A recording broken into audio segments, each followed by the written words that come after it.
نوبت میرسه به 120 ثانیه با ایمیل ها و پیام های شما عزیزان. دوست گرامی فرشته خوشحال، بسیار ممنونیم از پشتیبانی بسیار مؤثری که از برنامه خودتون کشادی میکنید.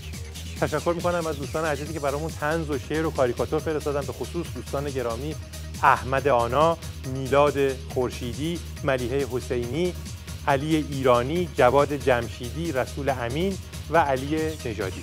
دوست گرامی ماهرخ عکسی فرستادن و اسمشو گذاشتن برداشت جدیدی از برباد رفته.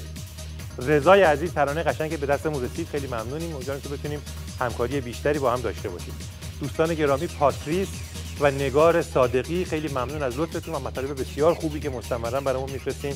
جواد زمانیوند، ممنونیم از یادداشتت، نکته‌ای که نوشتی درسته، توضیحش هم جداگانه برات میفرستیم.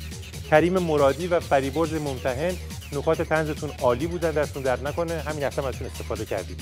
جواد از قول یکی از ساکنان اطراف محل برگزاری جلسه غیر متحدها در تهران نوشته که رژیم با دادن پول یا فشار یا تلفیقی از این دو، خانواده ها و کسبه این منطقه رو ازشون خواسته که مدت برقراری اجلاس رو در بیرون از منطقه باشن، خلاصه منطقه رو ترک بکنن و خلاصه از محل سکونت خودشون خارج بشن.